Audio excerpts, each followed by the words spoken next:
Good morning, everybody. Thanks so much for joining us today.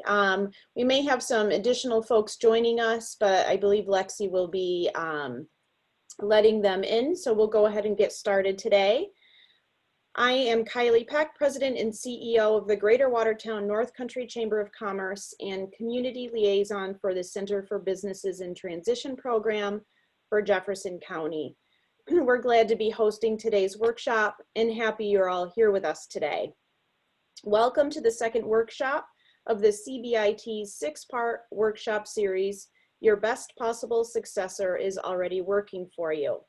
Please know that these sessions are being recorded and will be shared online for you to review or to share, and they'll be located on the Center for Business's brand new website, ownanorthcountrybusiness.com.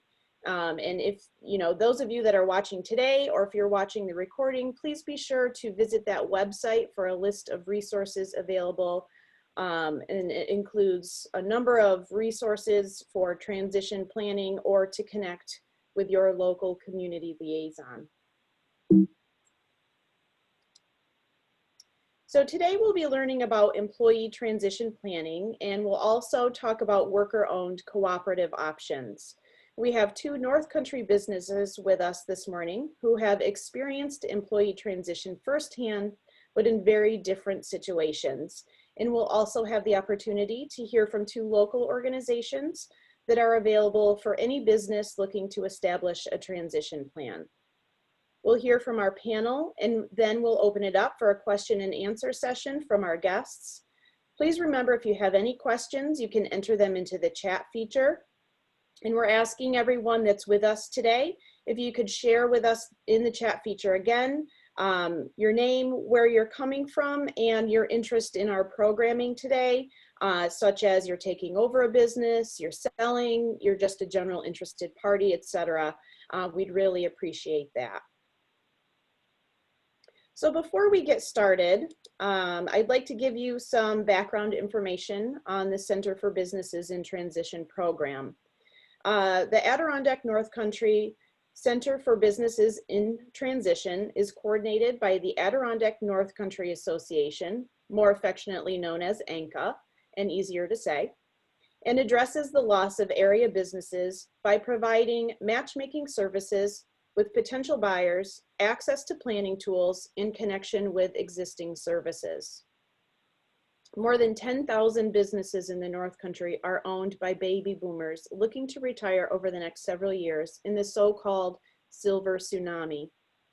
It's more than likely that most of these business owners don't currently have a transition plan. Nationally, while more than half of small business owners expect to retire in the next 10 years, fewer than 15% have an exit plan in place, despite the fact that 78% of small business owners intend to sell their businesses to fund their retirement. This center is a dynamic partnership between regional organizations and individuals invested in the retention of local businesses in the future of our communities. The goal is to help owners sell their businesses on the open market, complete intergenerational family transition, or convert to an employee-owned or cooperative model. No comprehensive program existed in our region to provide infrastructure and to fill these gaps until now. I'm happy to share with all of you today that the efforts of the regional CBIT liaison approach has resulted in widespread reach, totaling 33,568 plus businesses or individuals that have been reached by liaison efforts. 326 business owners have engaged in direct dialogue with the CBIT liaison. 122 aspiring entrepreneurs have also engaged with the CBIT liaison. And even with the challenges of COVID-19, the liaisons have reported at the end of the second quarter of this year that there are 100 prospective transitioning businesses that we've been working with, 2 interested business investors, 46 aspiring entrepreneurs looking to review the available business options, and over 98 organizations and community leaders supporting the partnership throughout 14 counties in the North Country. This program continues to grow across the 7-county North Country region, and our network continues to expand. This year's community liaisons include representatives from Cornell Cooperative Extension, the North Country Regional Ag Team, Franklin County Industrial Development Agency, Hamilton County Economic Development, Lewis County Economic Development, St. Lawrence County Chamber of Commerce, Saranac Lake Area Chamber of Commerce, Ticonderoga Area Chamber of Commerce, and the Greater Watertown-North Country Chamber of Commerce. And the 2020 community partners include the Adirondack Economic Development Corporation, also known as AEDC, the Adirondack Park Agency Economic Services, Essex County Industrial Development Agency, and SUNY Can SBDC, located at Clinton County Community College.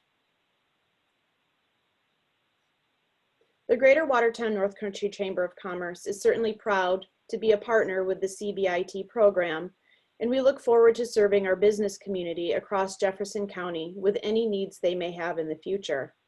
Before we hear from our panelists, I'd like to give a big thank you to Dani, Delani, our fearless leader and Business Transition Program Coordinator at ANCA. Thank you, Dani, for all your knowledge, assistance, and coordination with this program.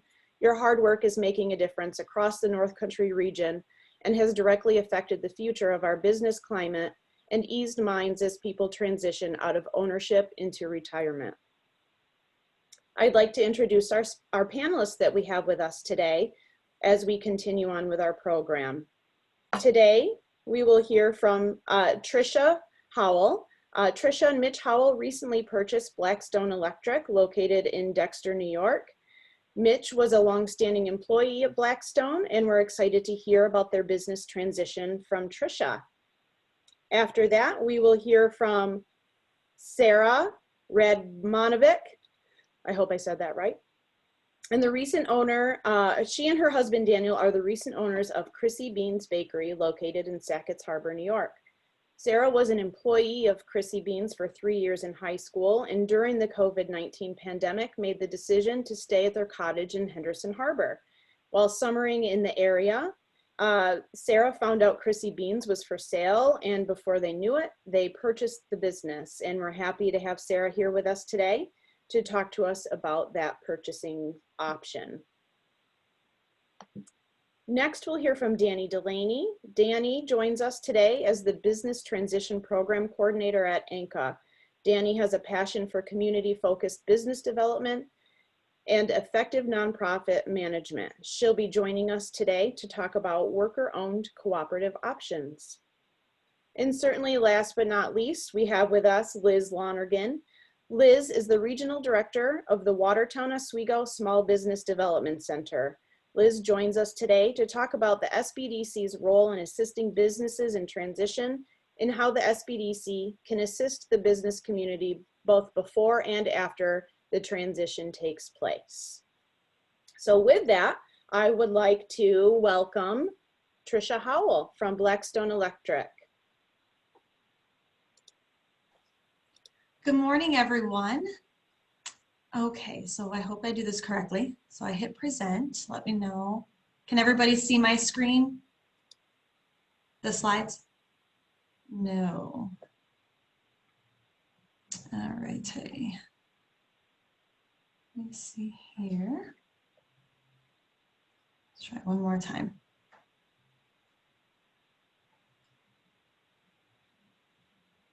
Okay. Is it up now? Okay. Lexi, I hit present. Press share screen, please. Okay. Okay, how about that? Okay, now we're good to go. All right, so again, good morning, everyone. My name is Trisha Howell. I am the president of Blackstone Electric, and my husband, Mitch, is the vice president and the electrician on staff. Okay, so about us. Originally, I have an MSW, so I have a Master's of Social Work. and I am also a certified substance abuse counselor. For a while, I was an assistant professor of human services and also a substance abuse counselor and the New York State contact for the college that I was working for at the time. I chose to leave to be a mom to my 3 kids for a while and stay home, which was a wonderful experience. And Mitch has his associate's degree in business administration. He entered the IBEW in 2009 into the apprenticeship program.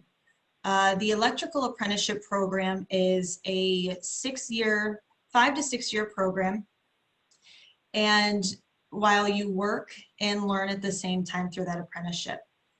During his time in the apprenticeship, he worked for Nitric Electric, Bruce Electric out of Syracuse area, and Blackstone Electric. He worked for Blackstone for 10 years and finished out his apprenticeship, became a journeyman, and then a foreman, and finally a general foreman before we decided to go ahead and purchase the company this past year. So moving into the sale and succession plan, we started the process back in 2019. And with our team, we discussed our 2 options of how to go about a sale. We either could choose an asset sale or a stock sale. Both parties, the former owner and ourselves, agreed on an asset sale. So what that meant for us was we purchased all of the assets with Blackstone Electric. And the assets were for this particular company was the vehicles, any of the trailers that are out on Fort Drum or that are here at our office, all of the inventory, different electrical inventory that was in the shop out back. And the biggest part of the asset was the actual name Blackstone Electric. So in order to proceed with the asset sale, we needed to sit down and put a value on each asset. So we had to sit down, we purchased 11 vehicles and trailers. We had to sit down and discuss with our accountants the value of each of those vehicles individually. We had to go through the inventory to see what was in the shop, what we were actually purchasing, and put a value on all of the inventory. And then lastly, we also had to put a value on the name Blackstone Electric. What in this community does Blackstone Electric mean to us? And what kind of price would we put on that actual name? So once we developed that, we sat down with the former owner and we started to negotiate the price. And it was a very amicable, we were very lucky that it was a very friendly procedure. We were able to come to a quick agreement on that because we were all on the same page basically. The succession plan did have a wrench because we were thrown into COVID in the middle of our sales. So Mitch had, like I said, had worked for Blackstone for 10 years. So he knew his employees very well. They already had seen him or saw him as their supervisor. And I came in as the person that was going to be running the office and the business side of things.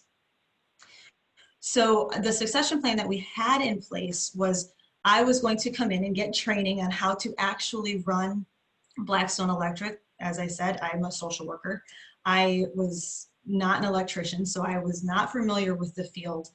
But then COVID came in, and I'll discuss that a little bit in my challenges later on as a succession plan. So as a challenge to the succession plan. Throughout the transition on Mitch's side, which was really the more important side in the succession plan, was the former owner allowed him to have more responsibility in terms of bidding out jobs and gaining experience in bidding out jobs. He mentored him on estimating a little bit better and honing in his skills on how can we go out to a job site and put the right number on a particular job in the area, Fort Drum mostly, and then obviously out in the community, in order to keep the successful business going and in order to get the jobs that we need. So that was basically the plan in place. And then again, COVID came in and slapped everybody around, and we had to just go with it. So the professional services that we had involved from the get-go were our accountants.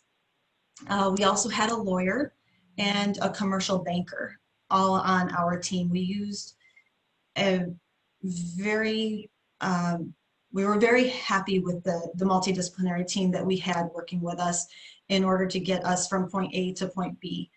The time frame that we used it was a little bit longer, again, because of COVID than we had originally thought.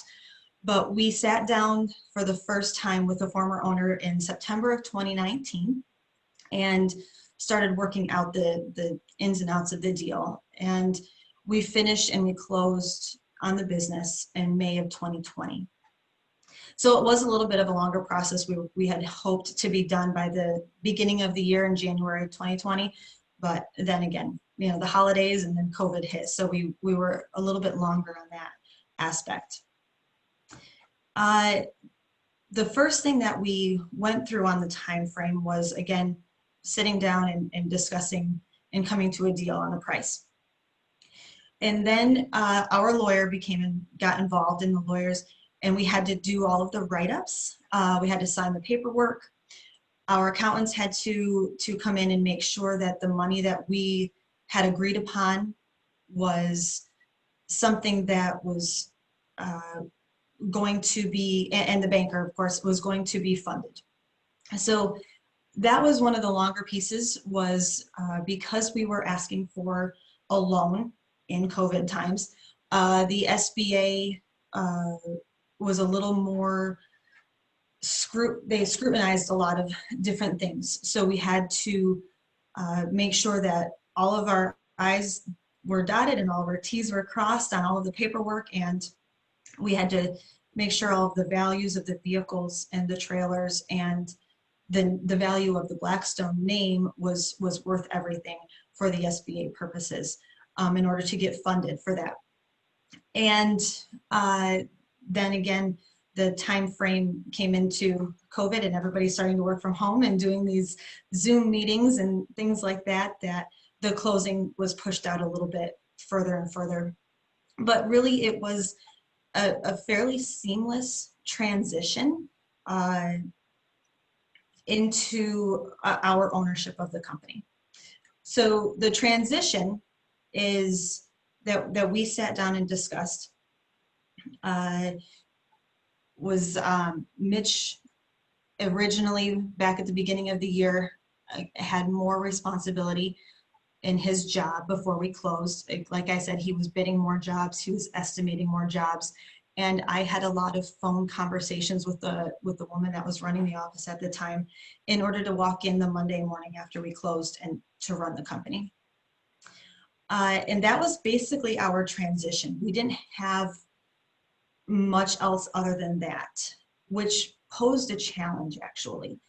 The challenges that we faced in buying the company was, I'm sure, mostly COVID related, as I can say. I was, like I said, I was a social worker, so I walked in Monday morning after we closed and I had to figure out how to keep Blackstone successful. Mitch had his job down completely well. He knew exactly what he was doing. I just had to figure out how to keep Blackstone successful and make sure bills were getting paid and people were getting paid. So the biggest challenge, that was the biggest challenge that I personally faced. So for anybody that is looking to purchase a business, do not be afraid to call anybody and everybody on your team for questions, because that's what I did. I called our accountants, our lawyers, our banker. I called the IRS. I called the state. Said to them, I'm very new in this, so please help me figure out how to run this business, because I had no training in how to run it. And that was the biggest challenge in the transition phase of all of this. But I was okay with that looking back on it now, because I have developed my own system on how to make Blackstone run. I know a lot of people by first name with the state and the IRS because I was on the phone so much with them on how to make it work. I wanted to make sure I was paying things on time and remitting taxes and everything that needs to be remitted on time and done correctly. But other than that, that was really our biggest challenge. The other biggest challenge was COVID. So I'm hoping that nobody has to deal with COVID in the future when they're looking to purchase a business, because I'm sure it will be very different. Are there any questions? I know I talked very fast and I'm sorry about that. Are there any questions for me? Thanks, Trisha. I think what we'll do is we'll move on to Sarah, and then there may be questions that come up that we can direct to you. So thank you so much. That was fantastic. Next up, we will have Sarah I'm going to do this again. Radmanovic. Good job. Yay! Who will be joining us to talk about Chrissy Beans Bakery in Sackets Harbor, New York. Well, thank you so much. I hope everyone can hear me, and I've been up coughing all night long, so if it sounds like I'm gasping for air, it's just because I have a scratchy throat. But hello, I'm Sarah Radmanovic, and I am together with my husband, who is not present, but he and I are the co-owners of Chrissy Beans in Sackets Harbor. As I was listening to Trisha's presentation, I can't get over how different of a story hers is from 2 hours. So I'm just going to go into a little bit of background and history of the relationship I have with Chrissy Beans. So when I was about 15 years old, I began working at Chrissy Beans. It was not my first job. It was one of my, hold on one moment. It was one of my earlier jobs, and I worked there for 3 years in high school. And to anybody that ever asked, I mean, even until this summer, it was my favorite job I ever had. And I had corporate jobs, and I worked in HR, and I have had different types of jobs, and this one was certainly the most important to me, and I really loved it, and it just related to me, and it stayed with me for many, many years. So just a little bit about myself and my husband and how we came into this situation. My husband and I had been working in New York City I had been there for about 6 years, and he'd been there for 7 or 8, and we got set up on a blind date. We began dating, we got married, we moved to Connecticut, and for the past 5 years, we have been living there. And a couple of years ago, we bought a cottage here in Henderson Harbor, and we, this summer, because of COVID, we decided to rent our home out in Connecticut to some folks that live in New York City, and we came up for the summer, just for the summer. And when we were here, I had been speaking to my mother one morning, and she happened to mention to me that, oh, did you remember that Chrissy Beans was for sale? I spoke to Andy, the former owner, the other day, and he mentioned it's for sale. And I sat there and started thinking about it over my coffee. And then later that day, I mentioned to my husband that Chrissy Beans was in fact for sale. And his first comment to me was, let's buy it. Let's buy it. And I said, oh, hold the phone here, buddy. And he's financially very, he's a risk taker, and I'm not, and I'm very financially conservative. And so we're kind of an interesting pair, because I'm always pulling back the reins and he wants to go forward. And so anyway, we began talking about the real possibility of the situation. And I had actually been claiming that I wanted to own a bakery and how wonderful it would be to own a bakery. And I've been saying that since I was about 22 years old. So it's so interesting that this sort of fell into our laps here. Excuse me. So it's so funny, just like I said, listening to Trisha's scenario where hers was so organized and very planned out, and there was lots of thought going into it. This seemed for us, we had plans of selling our home, moving to Buffalo, and then instead we went in the complete opposite direction. Now I'm living in my hometown. We've just bought some land here and we're going to be living here, and now I own a business. It's one of the craziest things that's ever happened to me, but it's so amazing. So, long story long, once we finally decided to make an offer on Chrissy Beans, I had called Andy, the owner of, who had been the owner of Tin Pan and Chrissy Beans, and I had said we wanted to make an offer. We actually had met with him for a couple of weeks and walked through the property and talked about everything. And the day that we made our official offer, coincidentally, I was laid off from my job. I worked at Deloitte, which is one of the big 4 accounting firms. And so it was an incredibly emotional day where in the morning I was upset, and then in the afternoon I was happy, and it was such a mix of emotions and a very wild day, I will say. But we, as far as the succession plan, there wasn't one, clearly, because I hadn't been working there for a number of years. But there was a level of familiarity that I had with Andy because my family and I had been very good friends with him for years and years, and so there was a level of friendship and, like I said, familiarity between each other. And there was also a combination of him. I think he was quite eager to retire and let go of the business. So it was I think it was a combination of us being eager to dive in and him eager to let go, that we had a very nice transition. But like I said, there was not an incredible amount of succession plan. So we certainly used a series of professional services to purchase the business.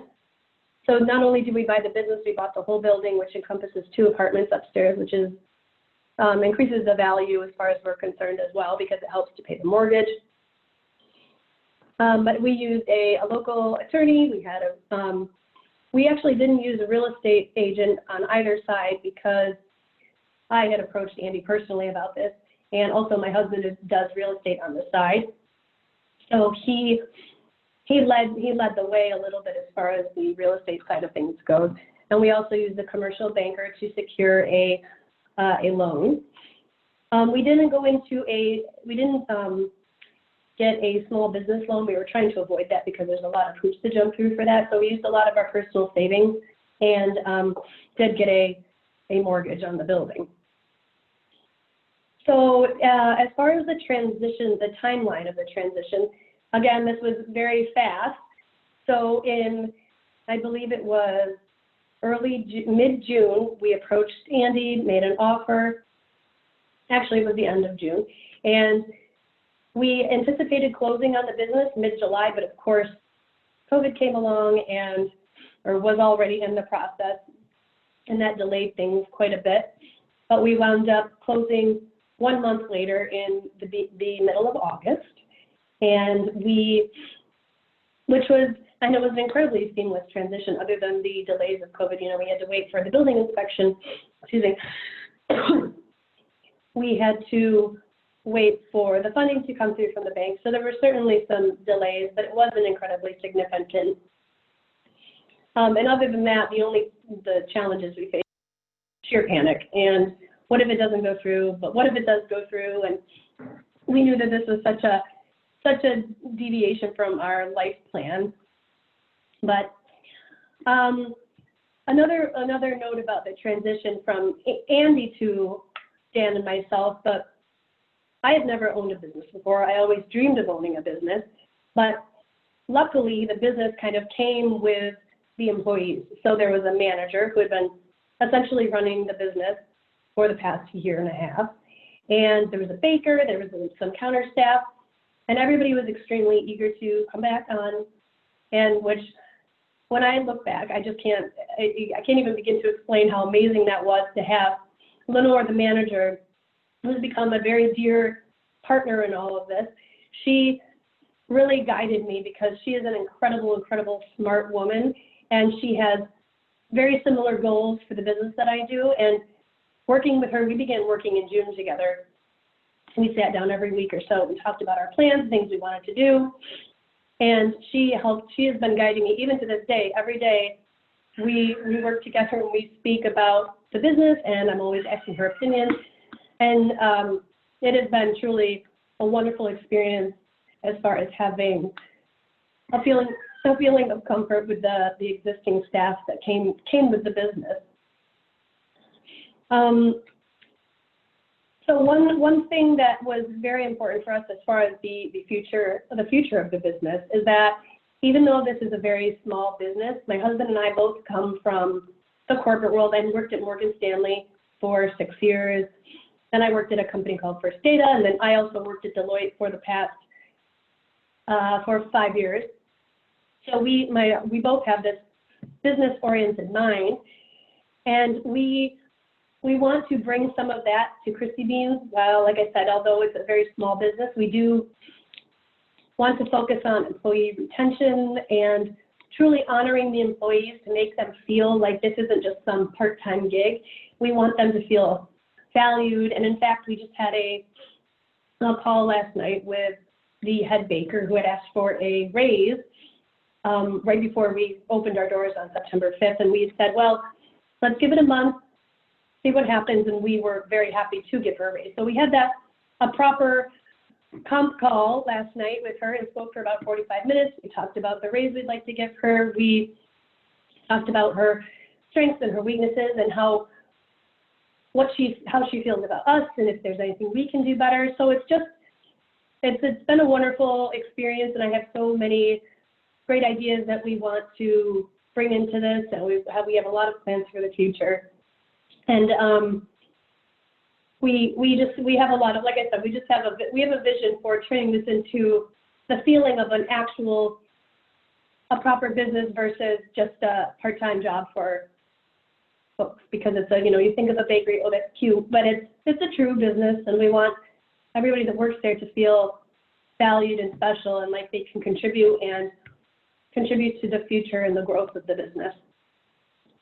And the one last thing that Kylie had actually mentioned to me about, perhaps speaking about, and I think is incredibly important, is the original owner, so Andy and there was a woman named Cheryl. He and Cheryl were married.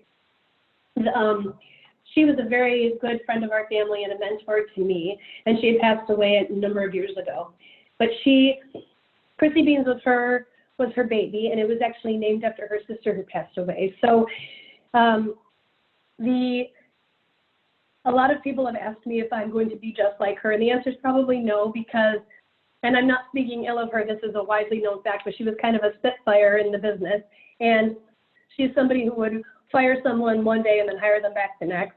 And, she was certainly different in the kitchen than she was in person.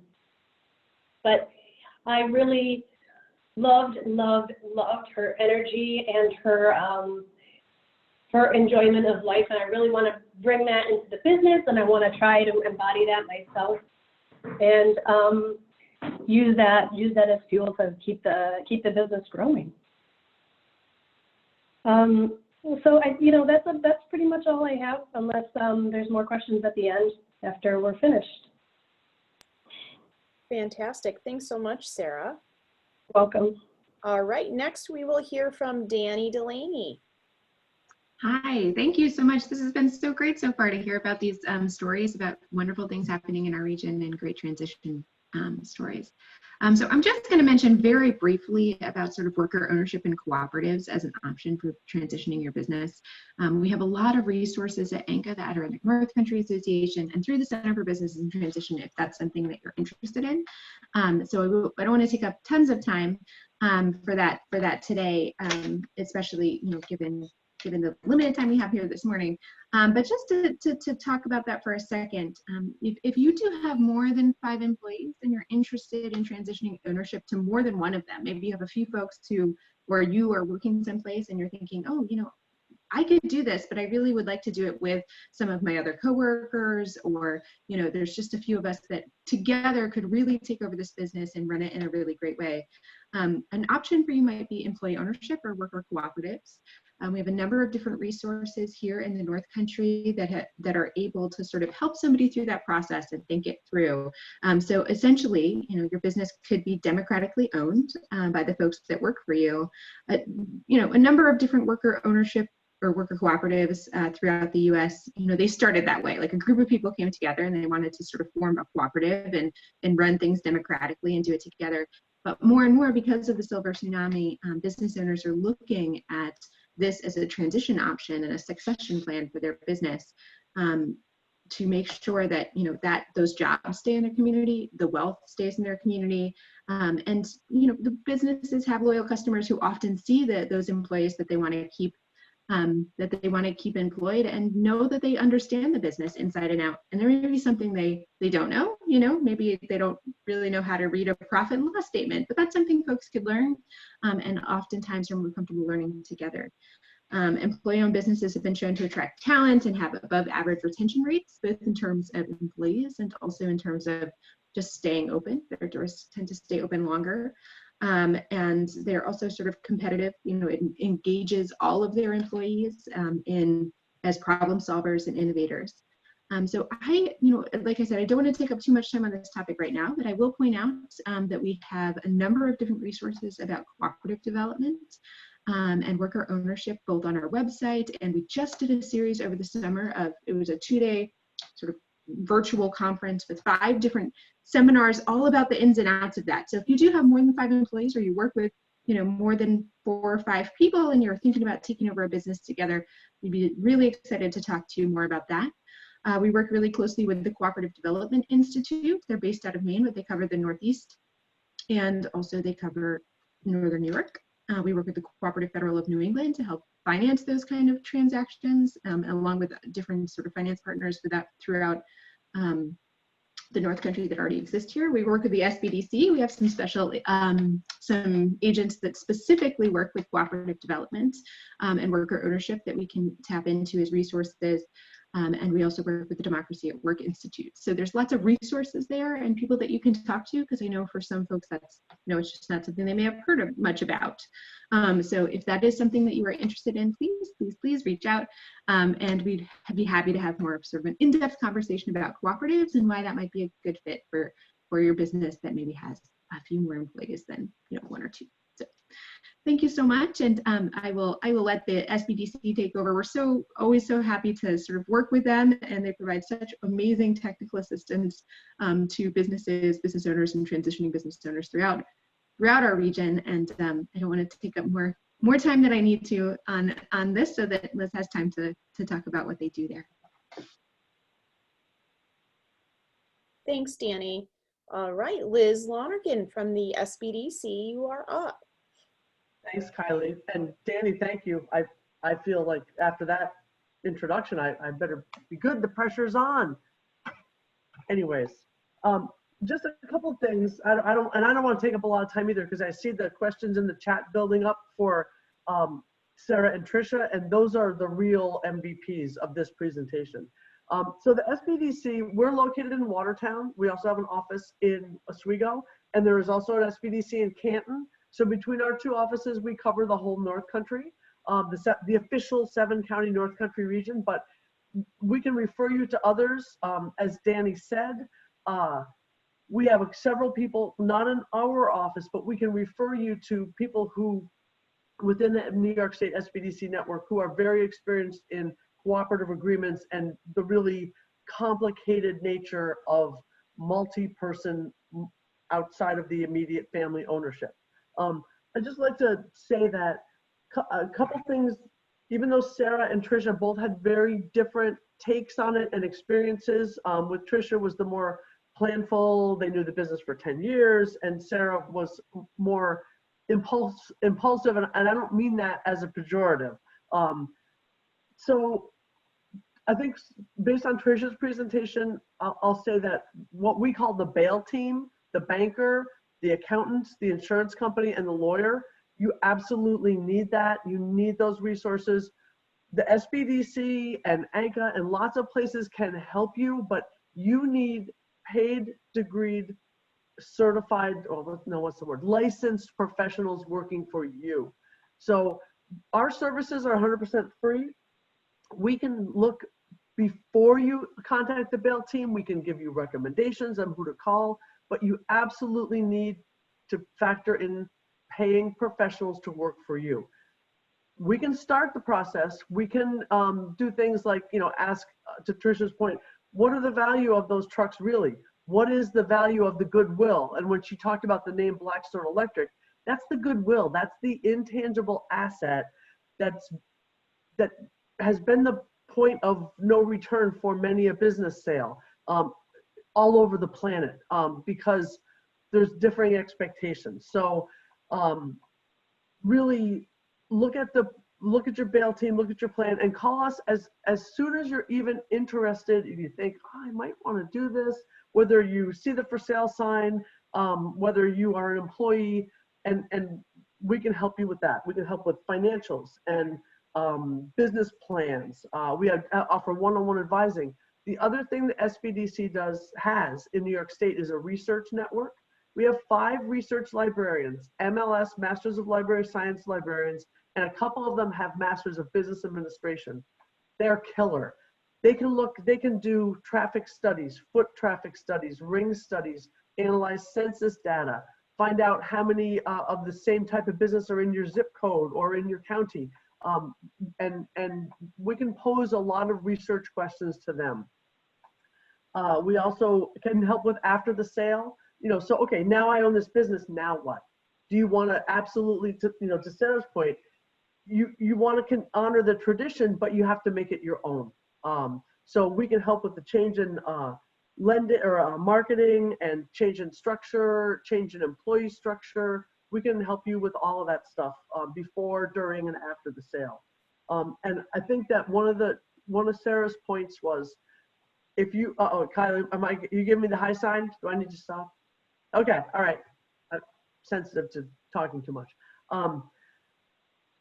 When you are in an impulsive purchase situation, again, it's not intractably bad, but you have to have transparency and clarity in your own mind.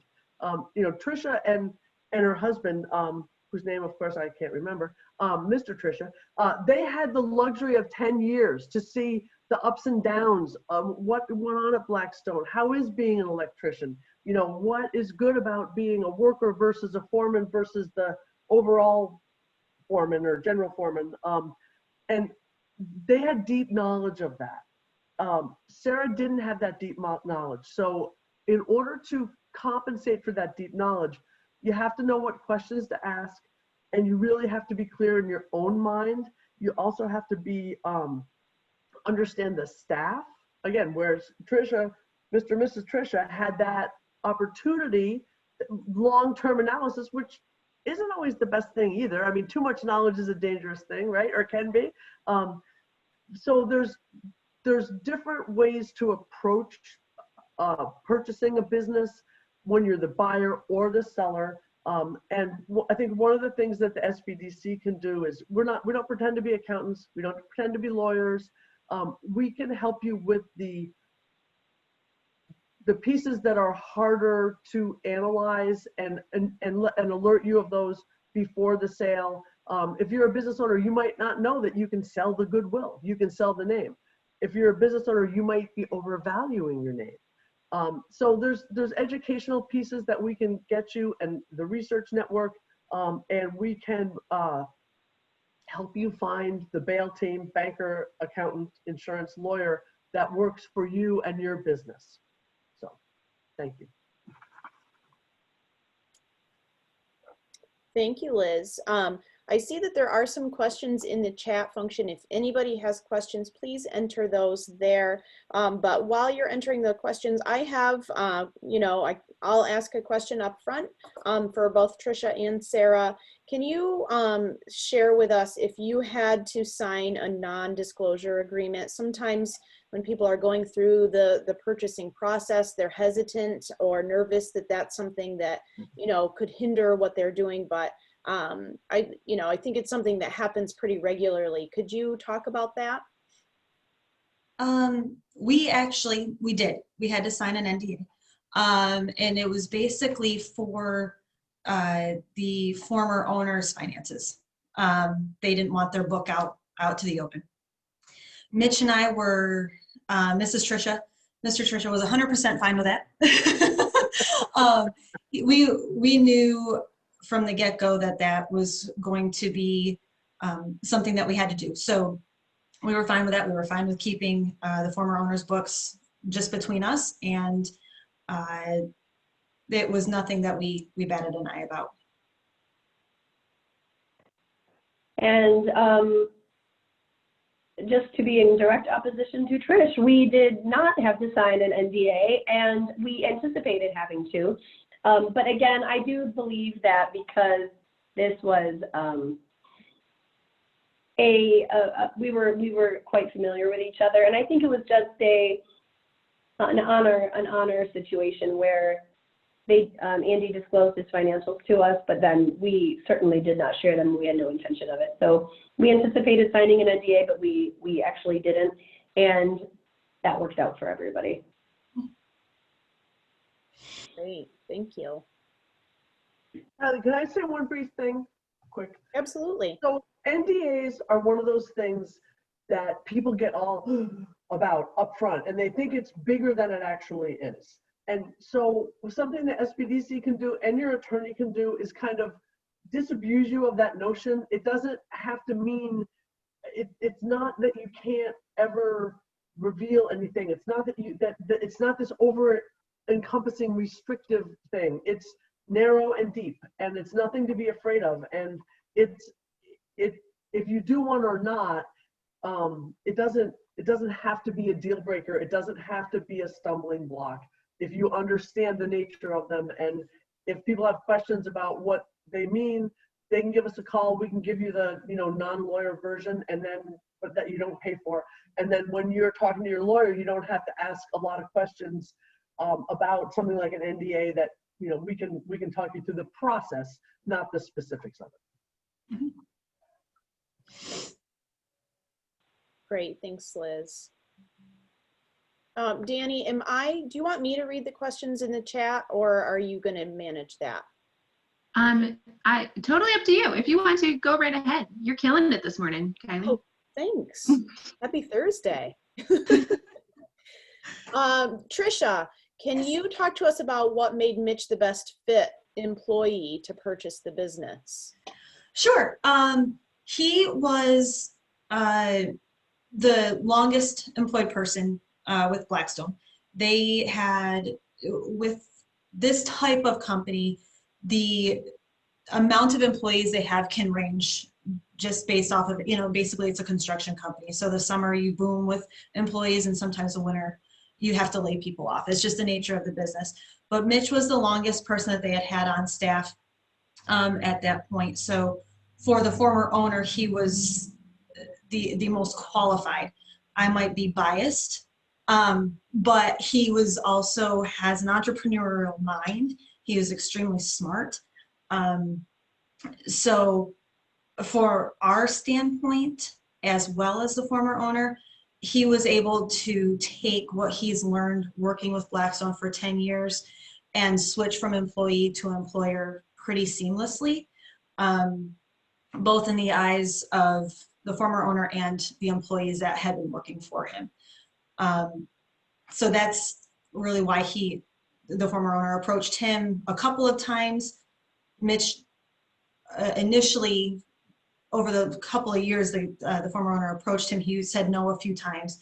And then finally he just sat down and said, yes, I think I can do this. So let's get the deal done. Great, it probably felt good to be wanted, right? It did. Someone wants you to buy their business. I had been pushing him for years to do it, and finally he said, okay, let's do it. Awesome. Okay, this one can be for both Sarah and Trisha, and it's how did you select your lawyer? How was he or she the most helpful, and what could they have done better? If you don't mind saying that. Yeah. Sarah, do you want to go first? I feel like I'm talking a lot. That's okay. Mine is honestly, it's just brief. The lawyer that we chose was actually not our initial choice. So the attorney we were planning to select was a family friend of ours that's helped us on a couple of other deals that we've done. And it turns out that he was also the former owner's attorney. So originally there was discussion about him representing both sides, but we decided that may be a conflict of interest, which it was. And so we selected somebody that a family member knew and that we had interaction with in the past. And he was fantastic. His team, one of the women that works for him was incredibly fantastic and incredibly communicative, and she was on top of her game at all times. And it was the level of detail that they paid, the attention and the level of detail they paid to us was wonderful and extremely helpful. And honestly, I can't, my husband may be the better one because he did the majority of the communicating with the attorney, but I can't honestly think of any area for improvement. It was pretty seamless. Over to you, Trish. I'll go a little bit on the opposite of Sarah again. Our attorney, we had known our family, again, Watertown is very small. Our family had known for a lot of years. He's the attorney to my parents, and he's the attorney to one of my uncles who owns a business in the area as well. So we generally went with him based off of recommendation.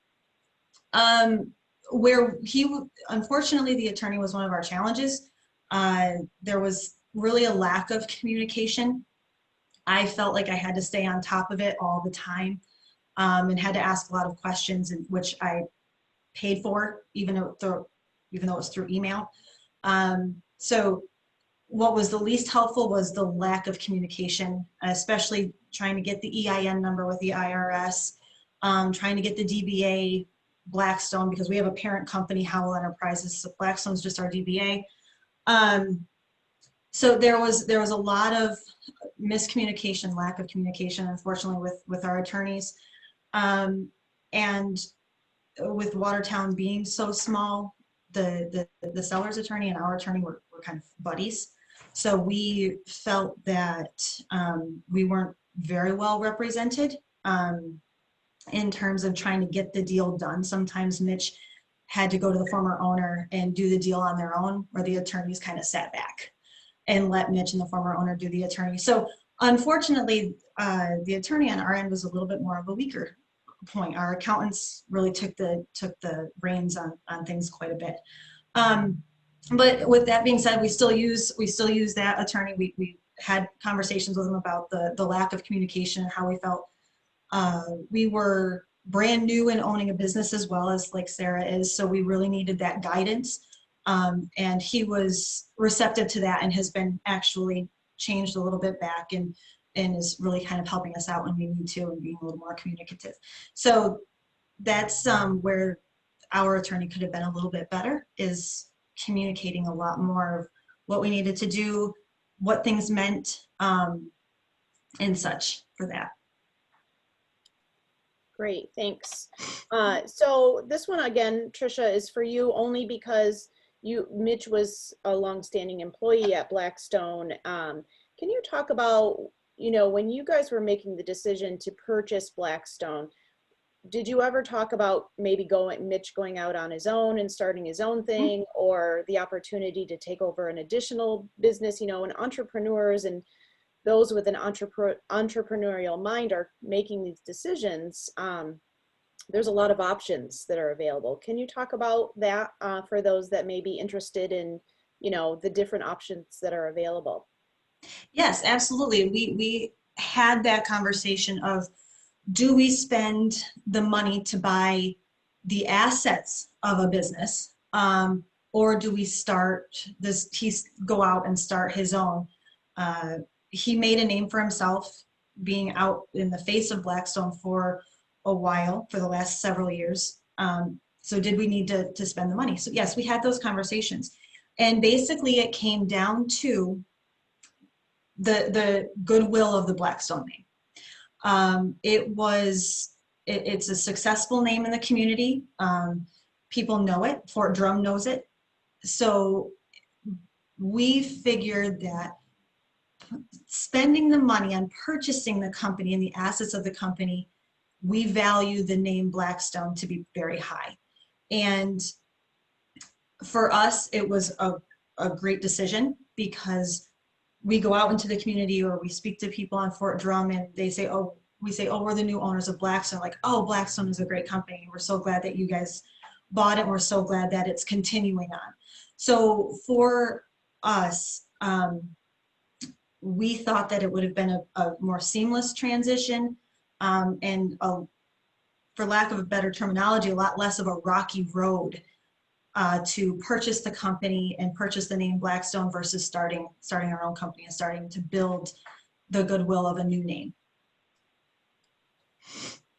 Excellent. Sarah, this question is for you. And I think that it's important. I understand that you weren't a current employee working at the business when you took over. Right. But I think this still applies about sharing some ideas on employee retention. And maybe you could talk a little bit about, you know, if you're an employee who's taking over and becoming an owner, you're now overseeing and owning the business amongst your former coworkers. Is that anything Mm-hmm. that you can speak to in some of the ideas that you have for employee retention? Yes, so we have had a lot of discussions about this, and one of the biggest things, so like I had said, Dan, my husband, and I both worked for Deloitte most recently, and my husband still works there. One thing that we thought was really cool that Deloitte used to do was they would periodically hand out small bonuses. So it would be maybe $25, it would be a gift card, or $50 or $75, and they were called applause awards.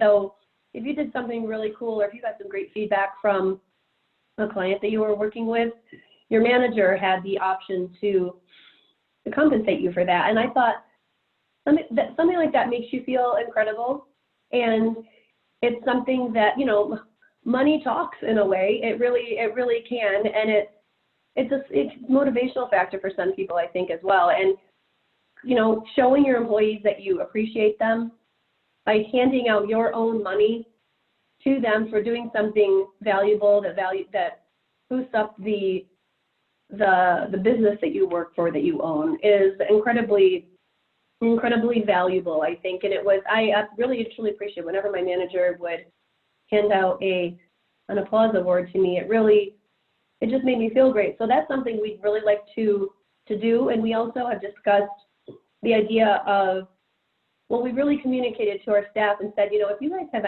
any creative ideas that you think would bring in extra income to this business, tell us. And if we implement that idea and it in fact boosts the sales, we want to compensate them in a way for that, because it was their idea that increased our sales. And so that's something we've been very communicative to our employees about, and told them, any and all ideas you have, let us know. And we think that's just a great way to make everybody feel valued and included, and really a part of the small team that we have. And another piece of employee retention, obviously, is competitive pay. So like I was just talking about our discussion last night with our baker, we gave her a raise. We brought it a little above minimum wage we brought it above minimum wage for her. We discussed what she thought she was worth. We talked about a number we had for her, and we kind of met in the middle. So I really think that competitive pay is incredibly important as well.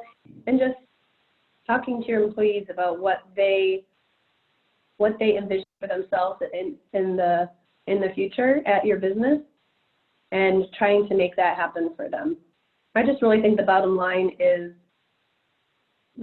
doing what you can to make your employees feel valued and feel like they're a part of something, rather than just working a part-time job, coming in, doing their work, and leaving. I mean, we want them to feel like they're part of, they actually are a part of what makes the business run.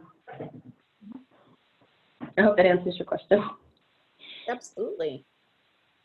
Trisha, do you have anything that you wanted to add to that? To the employee retention Sure. question? Okay. Yes. Our employees are, again, a little different. They're union employees. So basically they're contracted to us. In terms of competitive pay, the union hall, the electrical union hall, they determine the pay. So we luckily don't have to do that. They get their pay. So in order to keep our employees happy, the morale up, Mitch and I have discussed a lot of different ideas to do that. And one of them simply is getting new apparel for them. Making sure that our guys have Blackstone shirts, t-shirts, dry fit shirts, long sleeve shirts, sweatshirts, in order to make them feel like they are still a part of the Blackstone family. We also, per union, we don't have to pay for holidays. We don't have to pay for sick time. We don't have, well, New York State is changing the sick pay, but right now we don't. We don't have to pay for vacations. That's all unionized. Right now, we made a big change right when we took ownership, is we started compensating them for the holidays that they were mandated to take off. 4th of July, Labor Day, Thanksgiving, Christmas, where previous years, Mitch wouldn't have gotten paid for those days. So now our guys were extremely happy and actually were texting us on 4th of July, you overpaid me that weekend. Like, no, welcome to, thank you for staying on with us. And we want to continue on paying you for those 6 holidays, basically. So those are kind of those changes, like Sarah was saying. We make money based off of our guys working and our guys being happy and being productive. And in order to do that, and in order to keep Blackstone successful, our guys, I say guys because it's only guys working for us right now, our workers, we want to make sure that they're happy, that they feel valued, and that we, being the new owners, Mitch transitioning from coworker to employer, it still sees value in what they do. Fantastic, thank you. One more question we'll do. Kylie, can I just do something? Absolutely. So even though Sarah and Trisha have completely different takes and different types of employees, you know, I mean, counter help versus electricians with licenses, it's completely different.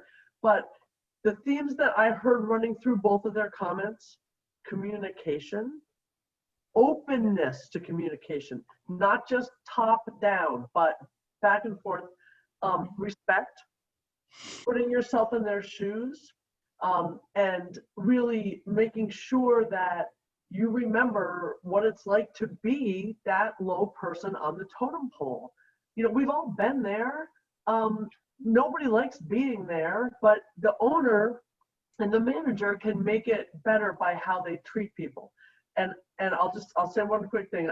The best boss I ever had an expression. And some of you who've seen me present before, you've probably heard this before, but you know the expression, an employee is your best asset. Your employees are, no. He used to say, your employees are your only asset. The rest is bricks and mortar and stuff. And that is absolutely true for a high school counter worker at Chrissy Beans and a foreman at Blackstone, and everywhere in between, all along the spectrum. So if you're thinking about buying a business, unless it's just a one-person show, which most of them aren't, you're buying employees. You're buying the responsibility of employees, and you have to really think about how you're going to communicate and how you're going to make them feel part of the team. And there's no one, as Sarah and Trisha just illustrated, there's no one right way. There's lots of ways to do it. Yeah, those are fantastic points, Liz. If we're not taking care of each other and the people working for us, you know, we really have nothing, because you're just continually starting over, you know, with staff. And when you're taking over a business, that's the least of, you know, that's the last thing you want to be worrying about. You want to have the staff comfortable in continuing your legacy for you. One more quick question, and then we will do final thoughts and wrap up.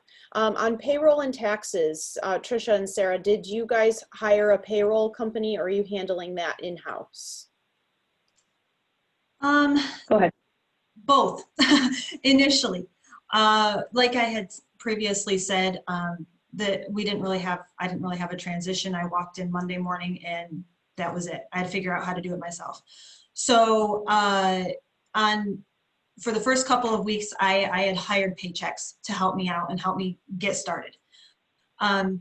Once I was able to get training on my accounting software, we have a specific accounting software for electricians, and I did the 20 hours worth of training for that. I took that expense out, and now I do payroll in-house. And I remit taxes. That's why I was on the phone with the IRS and the state. I wanted to make sure I was remitting taxes the way I needed to. So I do that weekly. And so yes, I had done it both ways. So for us, we do our payroll in-house. So our point of sale, Square, offers a payroll service. And when we compared it to hiring a local person, which would have been our preference, but it was just too pricey at this time, we went with Square. And so my husband actually manages the payroll. He transfers the money from our checking account into our payroll account, and that's deducted every 2 weeks and transferred to all the employees. So yes, we do our payroll in-house. However, we've hired an accountant to manage the majority of our bookkeeping. And also we have a couple of investment properties, so we needed an accountant to handle several other things as well. So it just made sense to us. But the payroll is done by us, and then the bookkeeping and some other items are taken care of by an accounting firm, a local firm. Mm-hmm. We also have a local accounting firm that handles the taxes. All right, great, thank you. So we're getting to the time where we need to wrap things up for our day, but any final thoughts? Let's start with Dani. Do you have any closing remarks that you'd like to share with us?